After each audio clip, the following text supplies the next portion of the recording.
Axios reported on a House Republican memo, and Ed Kilgore in New York Magazine also wrote about this. It's sort of fascinating.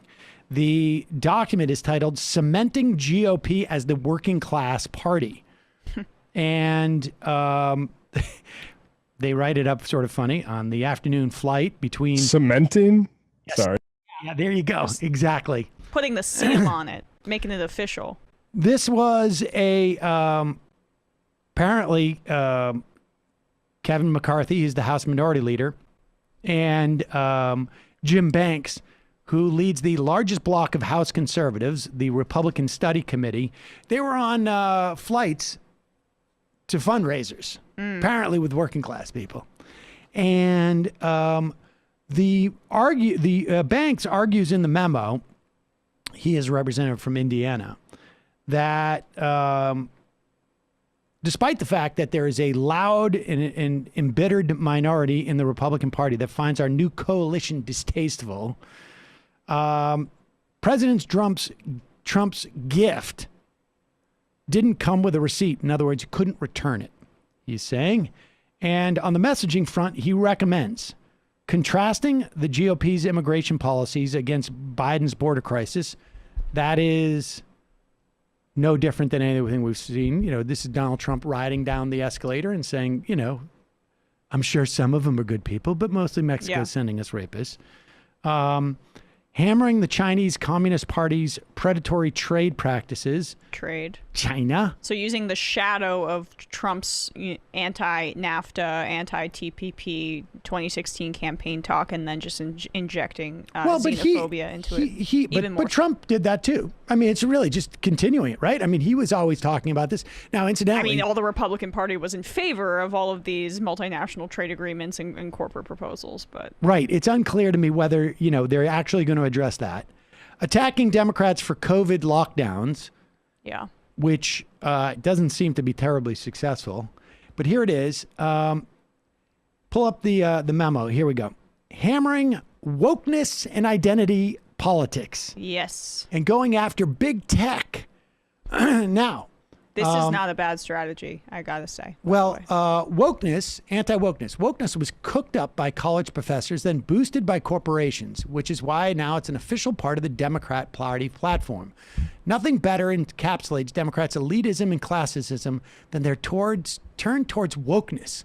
Wokeness and identity politics aren't pro-Hispanic, pro-African-American, or pro-LG. Well, I guess did they do LQBTQ? Yeah, LQBTQ. Interesting. Whatever. I mean, just put a bunch of letters in there. It doesn't matter. It's definitely not pro that.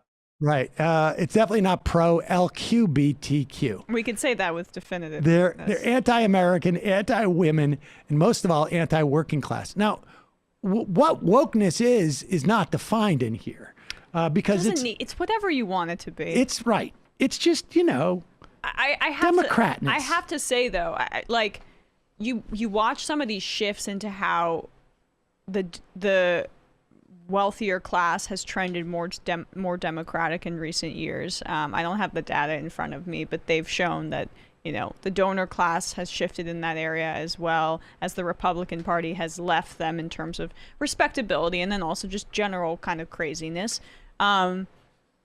That's not a bad strategy. Like there is going to be a vacuum left as someone like Bernie Sanders, you know, isn't president, and you have Joe Biden and Kamala Harris leading the party. Some of these inclinations getting validated within the Democratic establishment and donor class. You know, if they're not more precise, this could actually help. This could be a good strategy by the Republicans if the Democrats are not precise. Well, here's the best part about it is that they also say, I mean, because I think that is, they're going to go after that. I mean, it is the culture war, just by a different name. And the appearance of a populist economic war, which is they go on to say, scarier. He suggests Republicans hold working class roundtables and create working families task force. And when it comes to fundraising, Banks argues that members should effectively embrace their pariah status in corporate America and campaign against corporate fundraising. Here it is, the action items. Hold the working class roundtables. Create a working families task force. None of this is, there's no actual policies to support this.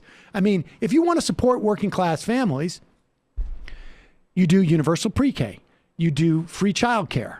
If you want to, those two measures alone would be enormous. You provide for mandated parental leave, mandated sick leave. You raise the minimum wage. You support unions. They're all of these measures. They're going to get rid of that part of it.